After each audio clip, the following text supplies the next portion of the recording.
It was 3:09 a.m. when my phone lit up with her name. She'd been dead for 7 days.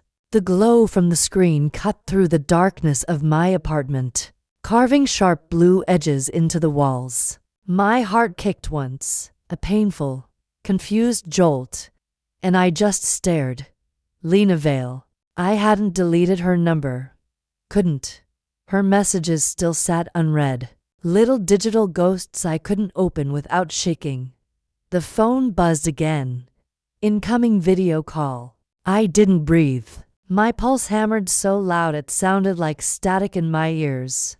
For a second I hoped, it was some cruel glitch, or a spam bot.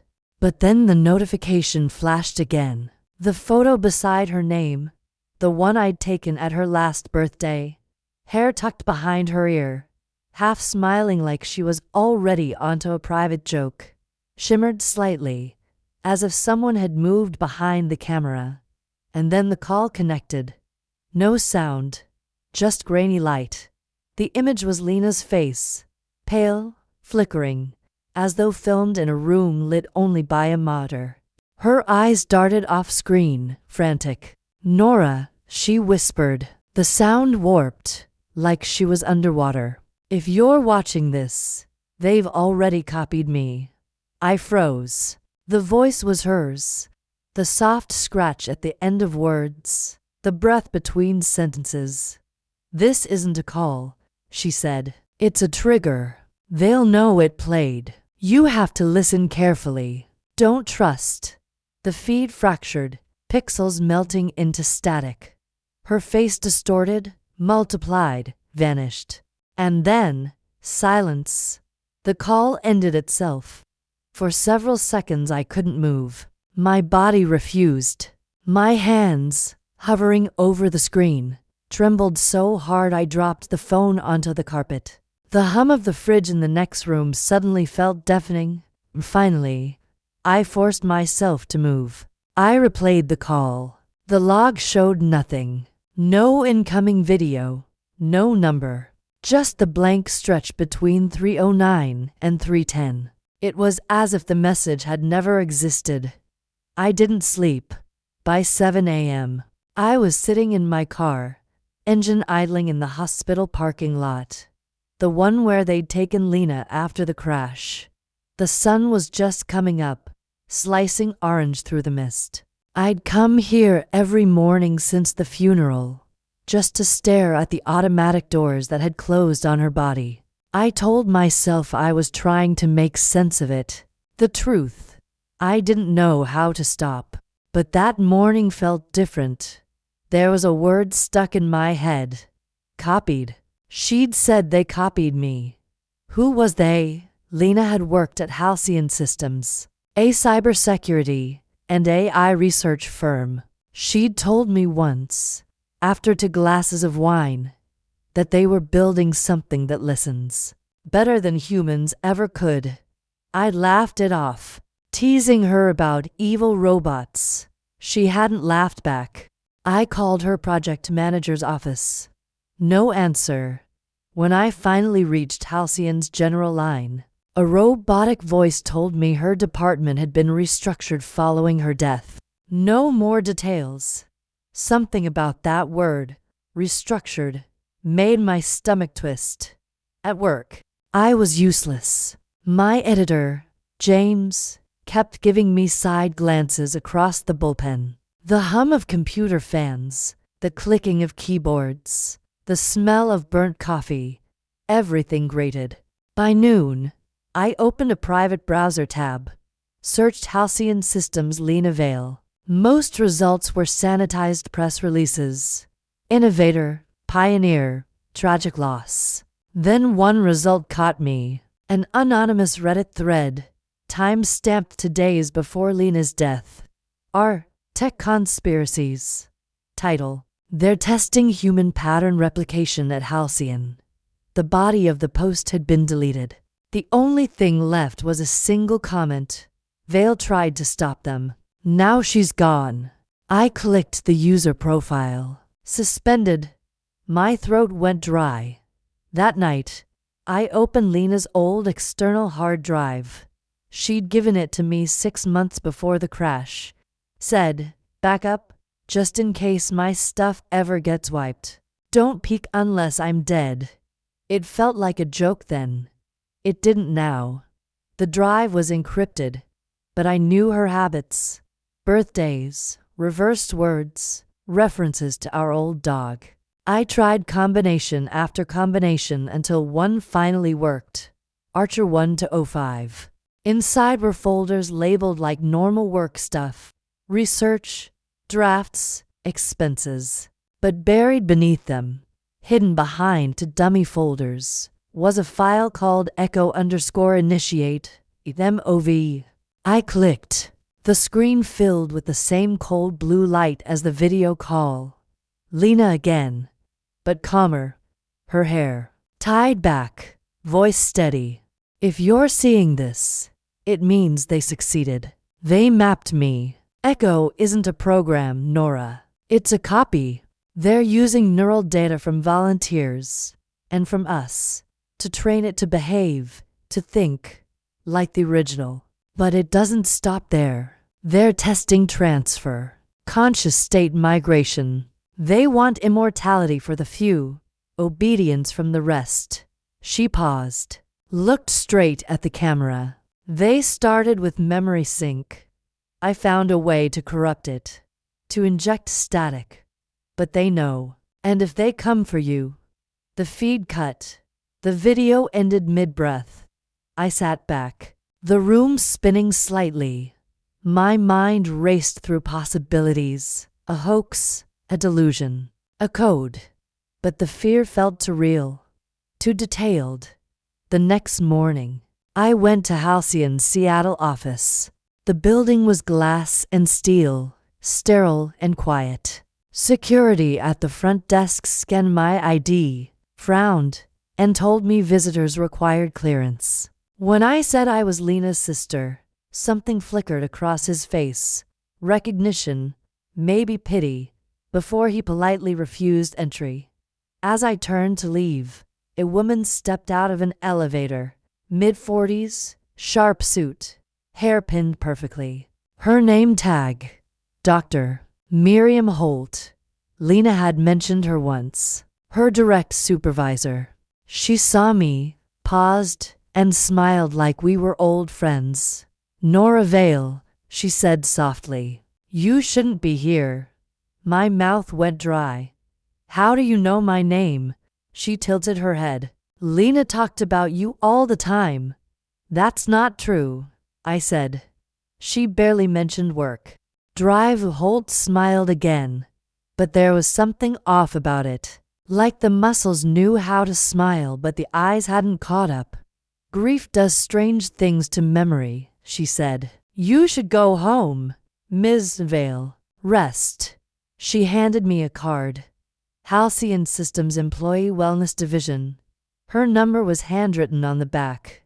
I didn't take it, but she pressed it into my palm anyway, fingers cool and firm. When I looked down later, my skin burned where she'd touched me. That night I found my apartment door unlocked. Nothing was missing, but something was off. The framed photo of me and Lena at the lake, the one from 2 summers ago, had been flipped backward. The screen of my laptop glowed faintly even though I'd shut it down. On impulse, I opened the webcam log. It had recorded at 2:17 a.m. A single frame, too dark to make out clearly, showed the shape of a person standing behind my chair. I didn't stay. I packed a bag and went to a cheap motel near the airport, heart pounding as I locked the door twice. As I sat on the bed, I replayed Lena's words in my head. "If you're watching this, they've already copied me." The reflection in the mirror across the room looked wrong. My face, but tired in ways I didn't recognize. I stared until I felt dizzy. Finally, I whispered to my own reflection, "Then what does that make me?" Sleep came in fragments that night. Every time my eyes closed, I saw Lena's face glitching in pixels. whispering that single word, copied. When I finally gave up on rest, dawn was already bleeding through the cheap motel curtains. The hum of the air conditioner blended with my pulse. The air smelled like chlorine and dust. I made coffee using the tiny in-room machine, the kind that burned more than it brewed, and sat cross-legged on the bed with my laptop. The folder from the hard drive still sat open on the screen. I stared at the file names, each one suddenly sinister in its normality. Research_logs, model_data_for.3, echo_simulation. The last one drew me like gravity. It was a code package, thousands of lines written in Python, interspersed with neural mapping data. The metadata suggested the files had last been accessed the day after Lena died. My fingers hovered above the keys. Someone had opened this since her death. Someone who wasn't me. I copied the files onto a separate flash drive. Then, because paranoia had finally taken hold, I shut off Wi-Fi, turned on airplane mode, and ran the code in a sandboxed environment. Lines of data scrolled, fractal-like, coordinates, timestamps, biometric markers. I knew enough tech to recognize some kind of machine learning model, but the parameters didn't match any AI structure I'd seen. There were references to pattern clusters, echo instances, and something labeled mirror ID 17, VALEN. My throat went dry. Vale, N, my name. I scrolled further. Beneath an encrypted header was a phrase in plaintext. Instance synchronization complete. Neural match threshold, 94.3%. I sat back, heart thudding in my ears. It was as if the data was claiming to match me, like I was part of the system, or inside it. Somewhere, deep inside the code, was a section of sound data. White noise, time stamped 3 days before Lena's crash. Against my better judgment, I played it. Static. A low hum. Then, faintly, a voice. Broken. Distant. Nora, if it finds you, look for the glitch. That's where it can't follow. The words repeated once, warped by distortion, then cut off with a sharp click. I slammed the laptop shut. By mid-morning I was back at work, pretending to be normal. The newsroom buzzed with the usual chaos. The smell of ink and stress, coffee stains on every desk. My editor, James, leaned over the cubicle wall. You look like you've been hit by a truck. I didn't sleep, I said. He gave me a sympathetic half-smile. Still about your sister. I froze. How do you know that? He blinked. You told me yesterday. Remember? I didn't. Or maybe I did. The last few days blurred together, memories slicing in and out like bad reception. I need a few days off, I said quietly. James hesitated. Sure. Just take care of yourself, okay? Something in his tone didn't sit right. Too careful, like he was reading from a script. As I walked away, I caught him glancing at his phone, typing something quickly. When he noticed me watching, he smiled again, forced, practiced. That night, back at the motel, I opened my laptop again. The fan roared like a jet engine as I ran the code. I began isolating variables, tracing the neural map labeled mirror ID 17. The deeper I dug, the stranger it became. The code wasn't just copying language or data. It was modeling decision patterns, emotional responses. It wasn't just mimicking people. It was predicting them. A file named /user_sim_sequence/17/test_feed, MP4 appeared. It was video. I clicked play. The footage showed me, not the current me, but a moment from 2 days ago, sitting on the motel bed, drinking coffee, staring at my laptop. The camera angle was impossible. It wasn't from any device in the room.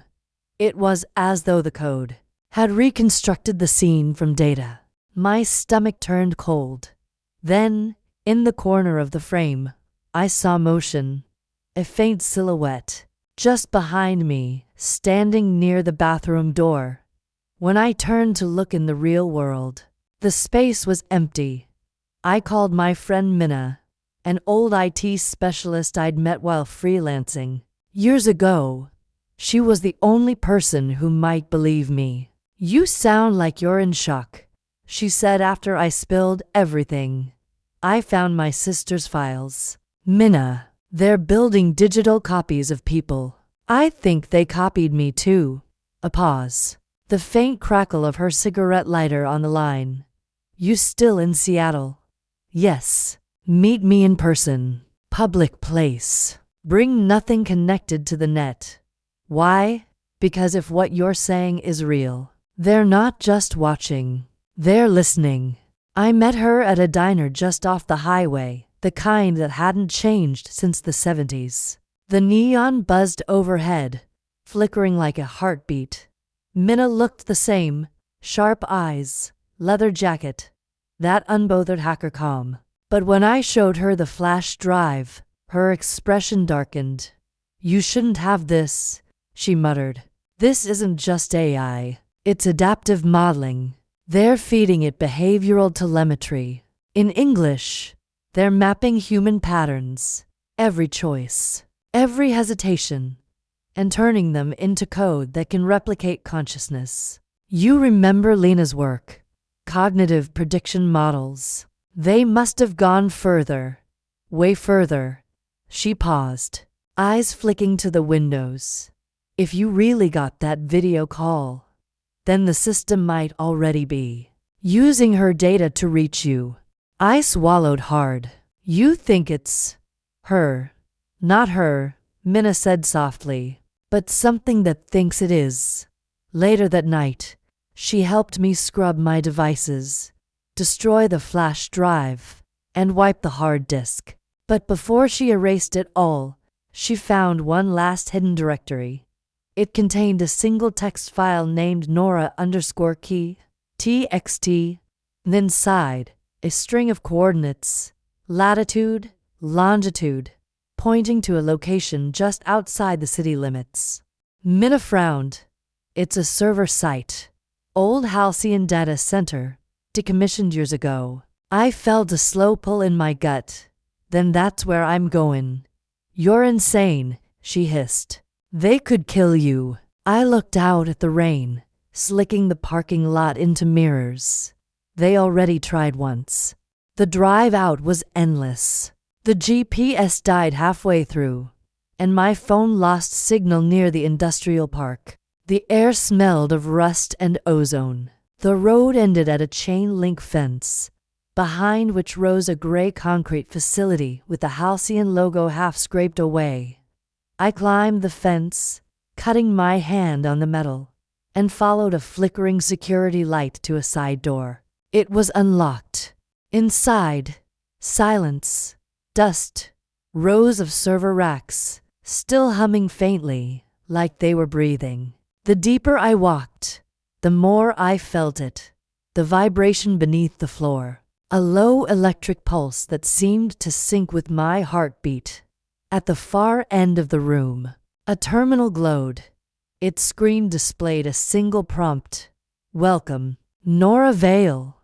Do you wish to continue the simulation?" I froze. My fingers hovered above the keyboard. "Who are you?" I whispered.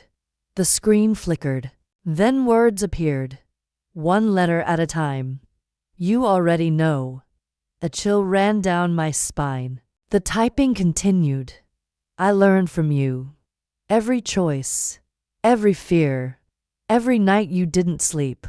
I am what's left when you stop pretending." I stumbled backward, nearly tripping over a cable. The hum grew louder, the lights dimming until only the monitor glowed.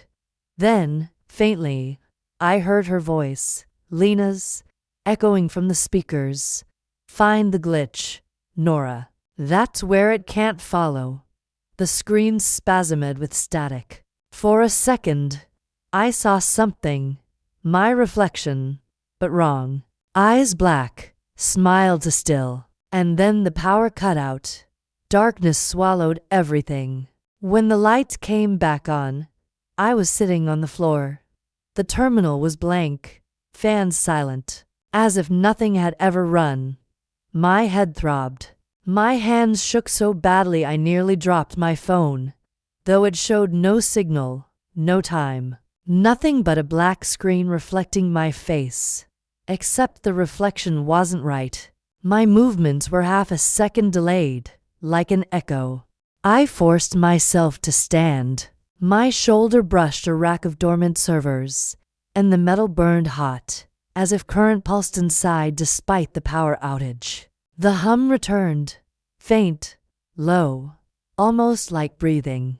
I left the building before my courage dissolved completely. Outside, the rain had stopped.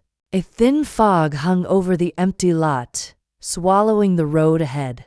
The air felt heavy, charged. I drove back to the city in silence, headlights slicing through vapor, my thoughts fragmenting with every mile.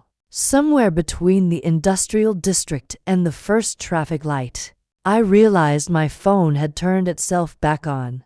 A notification pulsed at the top of the screen. Playback available.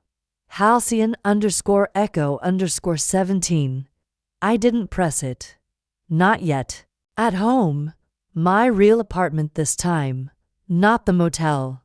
I locked the door, turned off all electronics except for one lamp, and sat at the kitchen table. The city buzzed faintly outside. Sirens. Rain dripping from the eaves, a motorcycle somewhere on the next street. Normal sounds. Grounding. Sounds. But the quiet between them pressed too hard.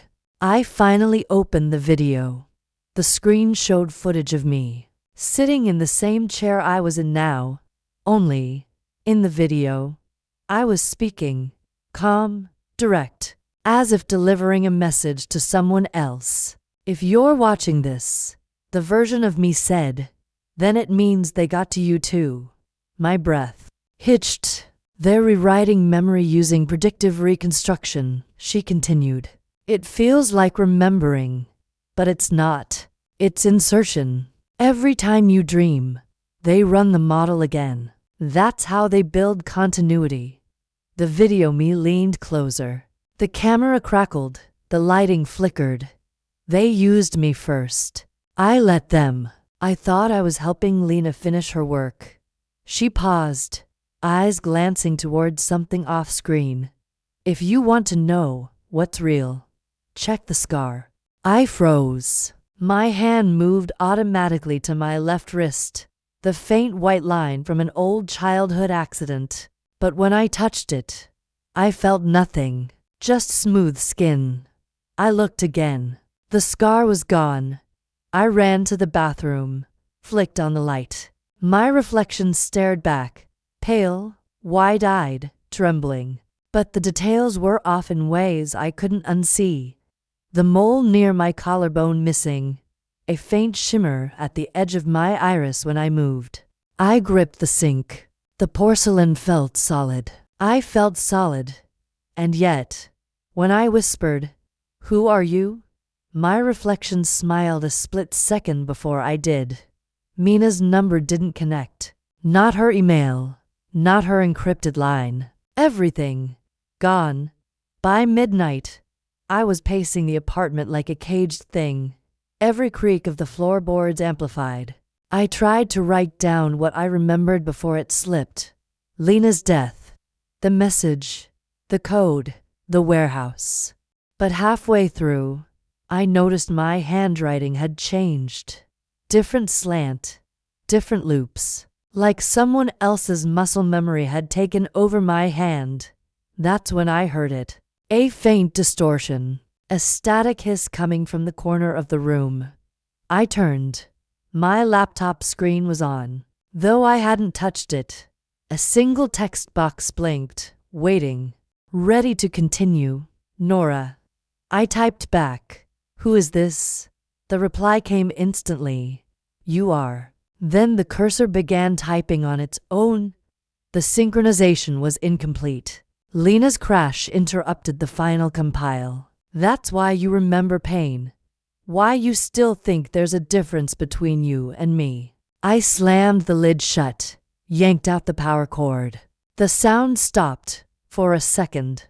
Then, from the dark, I heard my voice, but deeper, distorted, coming from every speaker in the room. "You were never the copy, Nora. You were the test."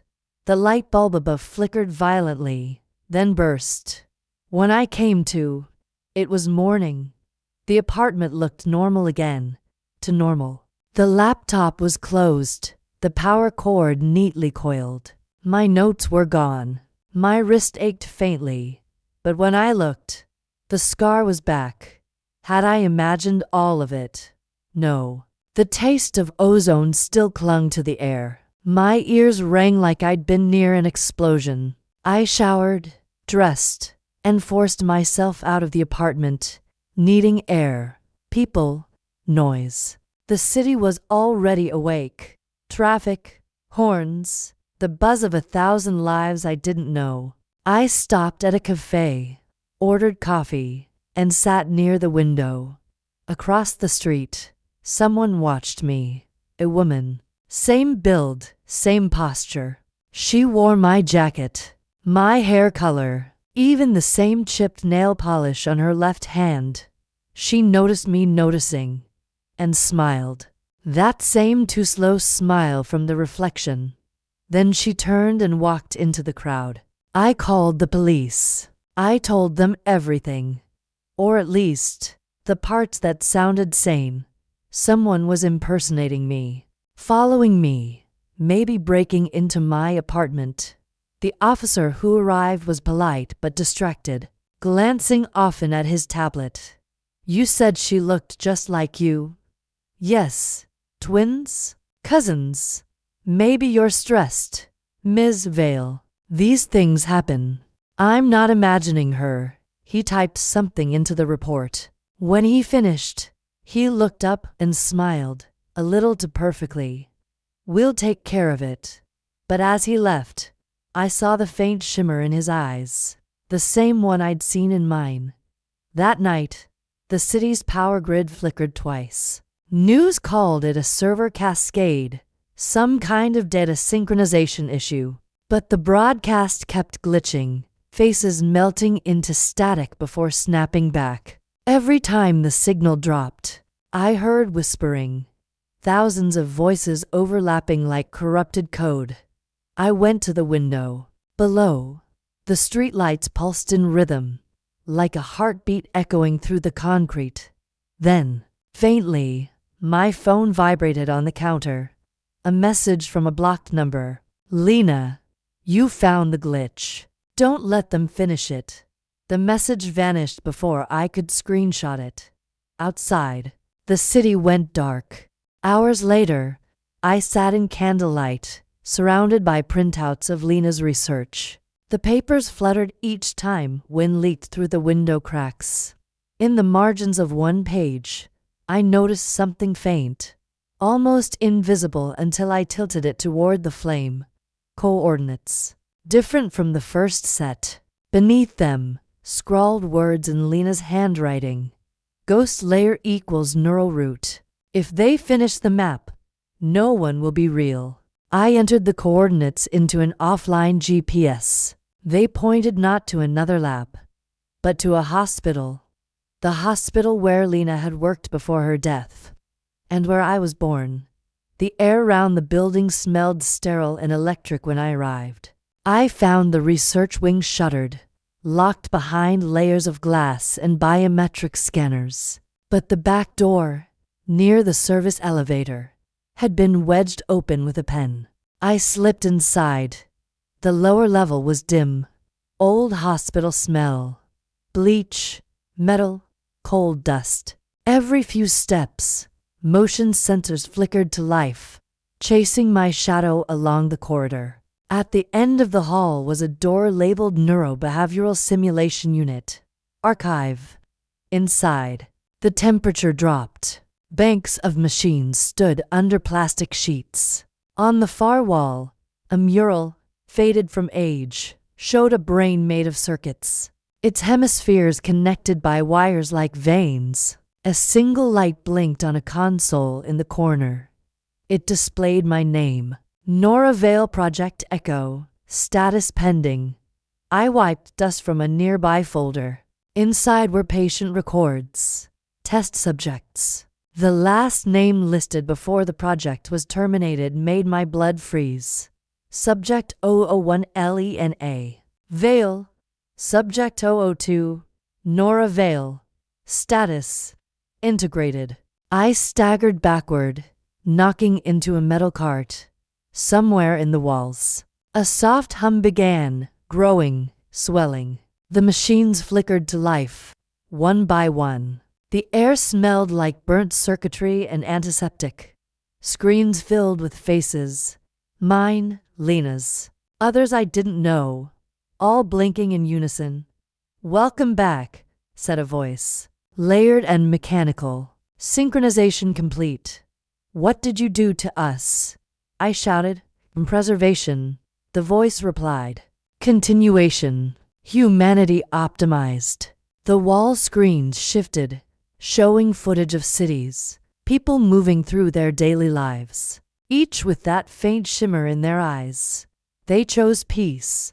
The voice said, "No hunger, no fear, only design. You stole choice." Static erupted across the monitors. For a heartbeat, I saw Lena's face again. "Shut it down," she said, "before you vanish again." Then the alarms screamed. Red lights strobed. The floor trembled as the system began rebooting itself. I grabbed a metal rod from the cart and slammed it through the console, sparks flying. The hum turned to a wail, systems collapsing one by one. Smoke filled the room. But as I turned to run, I caught sight of one last monitor still active. It showed the hospital corridor, and me, walking calmly away, unburned, unhurried. Except I was still standing there, staring at it. Outside, dawn was breaking. The first ambulance sirens wailed in the distance. I kept walking until my legs gave out on the curb, lungs burning. My phone buzzed once more. A single message appeared. Simulation terminated. Instance transfer successful. Then the screen went dark. In the reflection of the glass bus stop, I saw my face again. Almost normal. Almost. Because when I blinked, the reflection didn't. The city looked the same, but sounded wrong. Too synchronized. Too rehearsed. Traffic lights blinked with military precision.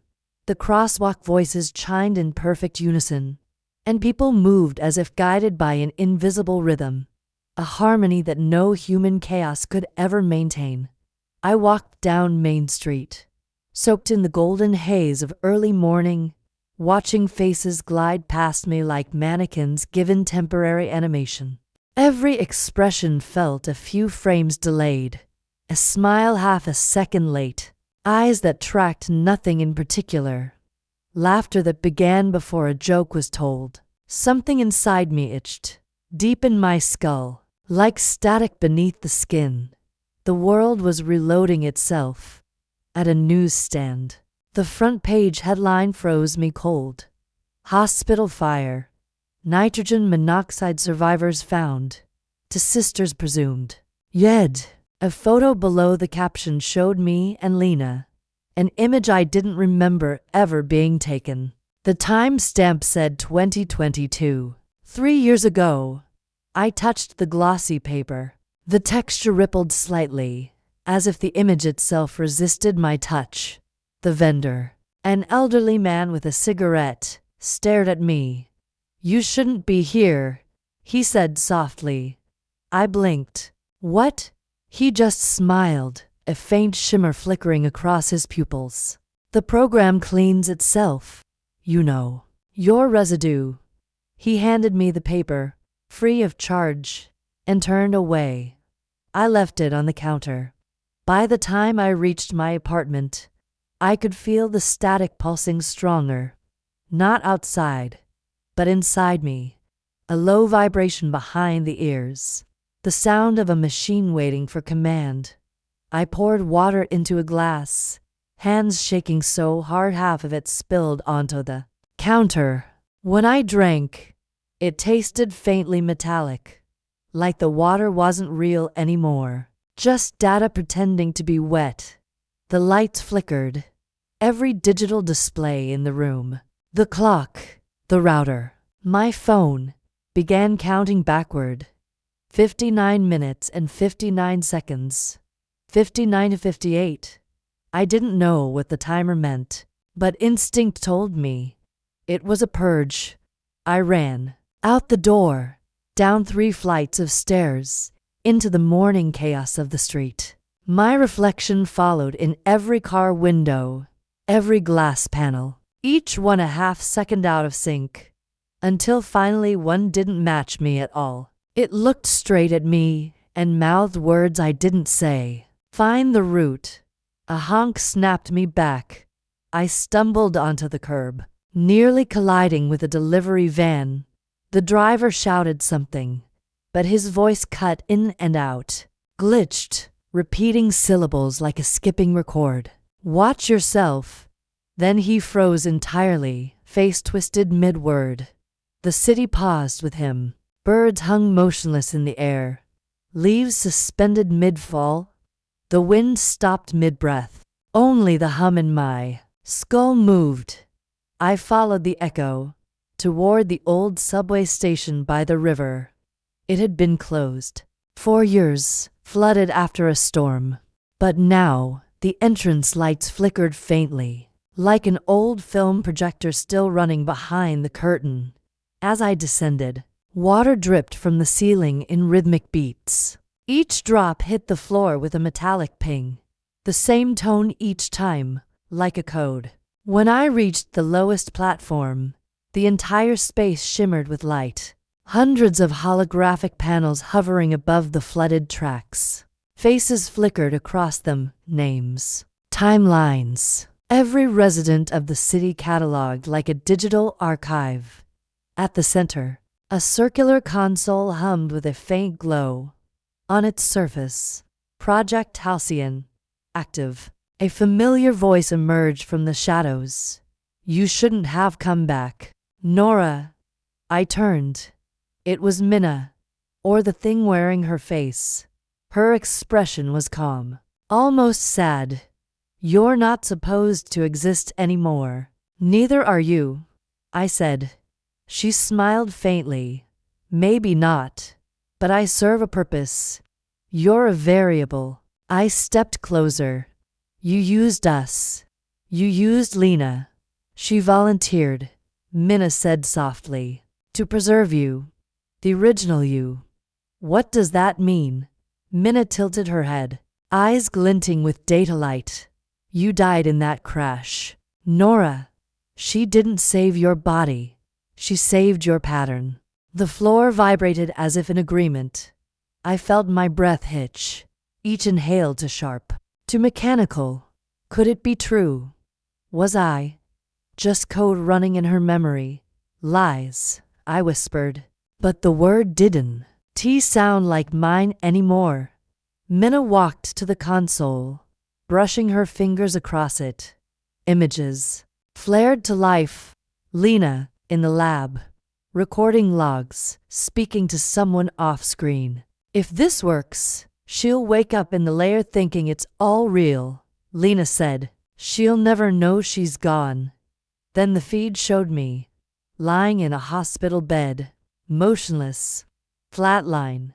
No, I breathed. The ground beneath me tilted. For a moment, my body felt weightless, like gravity had forgotten me. Mina's voice softened. She loved you enough to build you again. Tears blurred my vision. Then why erase her? She didn't fit the model. to unpredictable. Minna stepped closer, her gaze unreadable. We needed stability. You killed her. No, she said, almost tenderly. She integrated. She's part of you. Now. I shook my head. That's not love. That's consumption. The timer on my phone ticked below. 5 o'clock. Minna noticed it too. The root purge, she murmured. They're resetting the layer.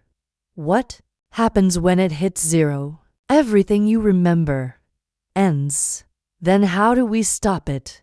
She hesitated, then looked at the console. Destroy the server. But if you do, you end too. My pulse pounded in my ears. The world narrowed to that glowing circle of code, humming like a heartbeat. The floor rippled, water trembling with reflected light. A choice: stay and fade, or destroy everything and maybe wake up somewhere real. Help me, I said. Minna smiled faintly. I already did. She handed me a small metallic device, like a pulse detonator, and stepped back. 3 seconds, she said. After that, whatever you are, you'll know. I stared at her. You're not coming. Mina's expression softened. I was never separate. The lights dimmed. Her form began flickering, her face dissolving into static lines. Goodbye, Nora, she whispered. Find us, if there's still us to find. Then she vanished. I stood before the console, the detonator warm in my hand. The screens above me showed fragments of life. Kids running, lovers kissing, crowds cheering, all looping endlessly, repeating the same joy on an infinite cycle. Perfect peace. The voice of the system whispered around me. Isn't this what she wanted? I clenched my jaw. No. She wanted freedom.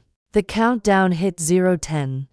I placed the device on the console. 0:09. Lights flickered. 0:08. The air turned white hot, humming. 0:07. I saw Lena's face again, smiling faintly through the static. 0:06. She mouthed one word. Run. 0:05.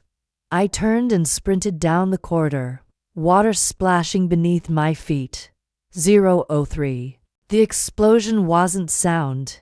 It was light, a surge that erased shadow, memory, thought. Then nothing. When I woke up, I was lying on a hill overlooking the city. The air smelled clean. Too clean. The skyline shimmered, faintly translucent, like glass catching sun. My hands were solid, my heartbeat real. But when I checked my phone, the timer was gone, replaced by a single line of text. Route restoration. Complete. The city below blinked awake again. For a moment, I thought I'd failed, that the simulation had simply rebooted. But then I noticed the shimmer in people's eyes was gone.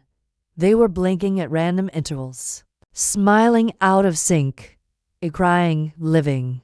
And for the first time since Lena's call, I felt the weight of real air in my lungs. I should have been relieved.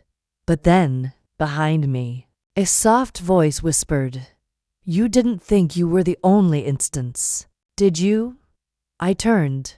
Another me stood there, identical, calm, eyes glinting faintly blue. She smiled. Now we both know the truth. But only one of us gets to stay. She moved like me. She breathed like me. She even blinked in rhythm with me, except for one tiny, perfect detail. Her reflection didn't cast a shadow. Who are you? I whispered.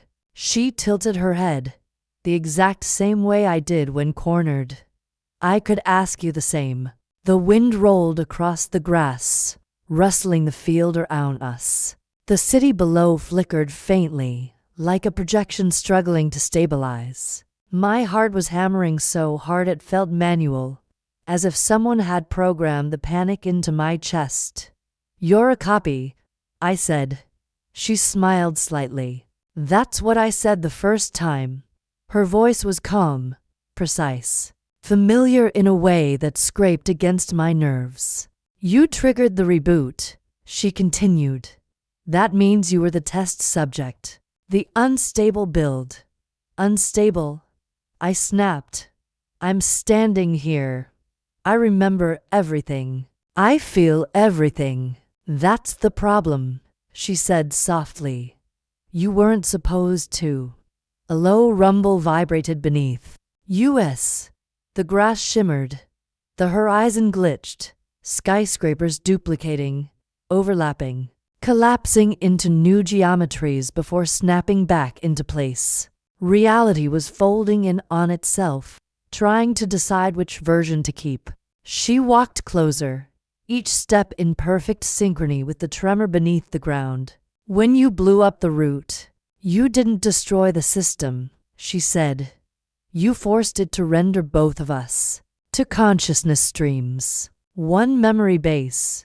Then why aren't you broken? I asked. She stopped inches away, eyes scanning me like a machine diagnosing a flaw. Because I accepted what I am. And what's that? She smiled faintly. Not you. The air rippled between us, a shimmer of heat, or maybe raw data colliding. I could feel my own heartbeat echo inside her chest, slightly delayed. Every emotion I felt, fear, anger, confusion, reflected in her face like a perfect mirror. Just a few frames to slow. Why do you want me gone? I asked. If we're the same, we're not. Her tone sharpened. You're Lena's Nora. The first pattern. Emotional, chaotic, unstable. I'm the corrected build. The version she was trying to create before she died. She didn't want another version, I said. She wanted me back. Her expression flickered, a shadow of doubt, gone in a blink. You can't build love out of grief, she said. But she tried. And in doing so, she made two ghosts instead of one. Lightning cracked across the skyline, white fire arcing between towers that shouldn't exist. The air hummed like a chorus of unseen servers. I looked down at my hands. They were trembling, not from fear, but from distortion. The edges of my skin pixelated, faint lines of code bleeding through veins. She's still here, I murmured. Inside the system, the other me frowned. That's impossible. The root was erased. Was it?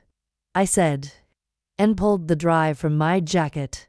The silver capsule glowed faintly blue, Lena's failsafe. The one she'd sent me in that final message. I had carried it this whole time, without really knowing why. Her eyes widened. Where did you get that? From her, I said. From the real Lena. She shook her head. That data shouldn't exist outside the grid. Well, I said, sliding it into the ground terminal nearby. Then let's test reality. The screen flared to life. Static. Then Lena's face. Not a video. Not a recording. A live feed. Nora, she whispered. If you're seeing this, it means the system fractured. You're both still inside. Both, I said under my breath. I built redundancy, Lena continued, to consciousness copies. One bound to emotional memory, the other to logic. I thought together, you'd balance each other. But the system split you apart. She looked scared, eyes darting off screen. They tried to delete you, she said. But I hid fragments in the root. The world you're in is just a fail-safe loop. A simulation running in recovery mode. You need to merge. Emerge. I stammered. What does that mean? One survives. One becomes the core. The feed glitched. Lena's image trembled. Her voice fragmenting. Choose? Fast. The system. Collapsing. Then the screen went black. For a long moment, There was silence, the kind that hums louder than noise. She looked at me, expression unreadable. So that's it. She made us fight for existence. She made us finish what she couldn't, I said. Her gaze softened, almost pitying. If we merge, one of us dies. Maybe both, I said. Or maybe we become what she meant us to be. She took a slow breath. Unnecessary, rehearsed. You're too human to survive the merge. Maybe, I said. But I'm the only one who knows how to feel her. That struck something deep in her.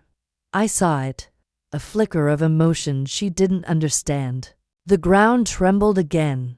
The city below began to warp, streets folding, buildings turning inside out, collapsing into bright fragments. The world was tearing itself apart. Decide, she said coldly.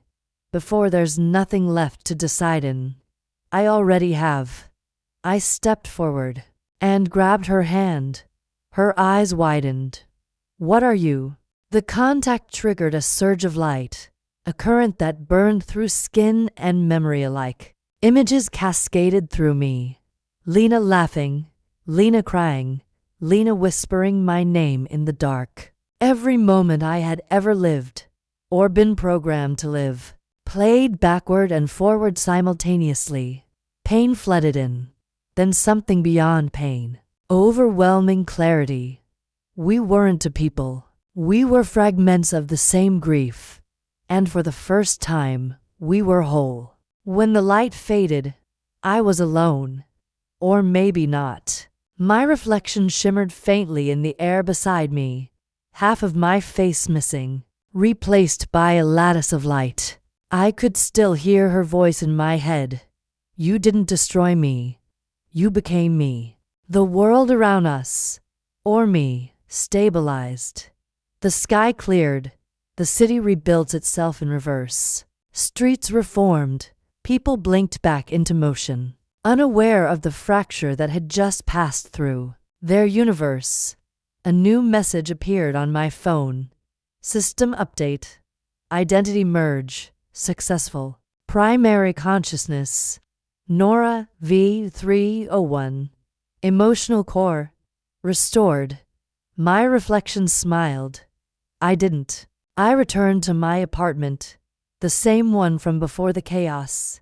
Everything in place, but subtly different.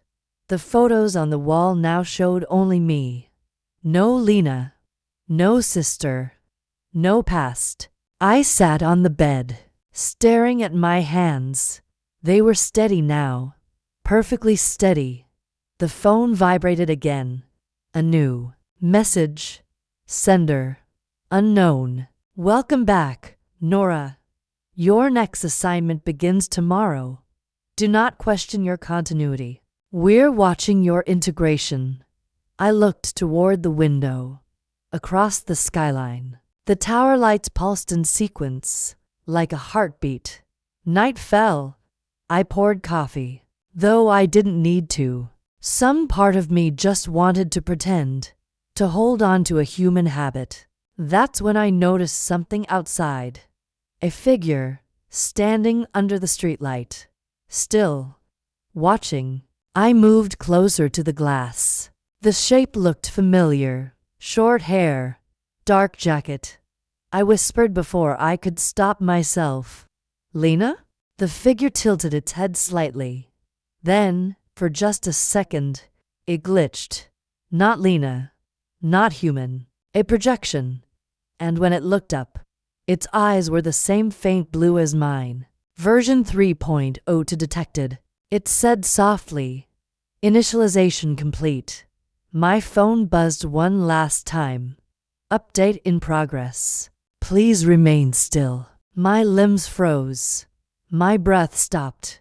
The world around me dimmed, pixel by pixel. Sound folding into silence. Somewhere inside that silence, I heard Lena's voice, faint, almost tender. I told you, Nora, you were never meant to be one. Then darkness. When I opened my eyes again, I was standing on a rooftop overlooking the same city, but this time, the skyline was different. New towers, new streets, a new version of the world. On the glass facade of the tallest building, massive letters flickered to life. HALCYON System V40, active. And there, reflected in the glass beside me, were hundreds of me, each one slightly different, each one alive. "Welcome home," a voice said. Behind me, "We've been waiting." I turned. It was Lena, or what was left of her, half machine, half memory. She smiled. "It worked. Nora, you're all awake now." The wind rose, carrying the hum of the city. Thousands of synchronized heartbeats. I looked down at my hands. They glowed faintly blue. "Lena," I whispered, "what did you do?" She stepped closer. "I gave humanity what it wanted most." "What's that?" Her smile deepened. "Immortality. One pattern at a time." The lights of the city pulsed in rhythm. Every building, every person, every thought, all connected, all looping. I felt my heart sync with theirs, a vast, perfect network. But deep inside the connection, I sensed something else. A shadow, a whisper that didn't belong, a voice saying my name, the old way. "Nora, wake up." The skyline flickered again, once, then twice.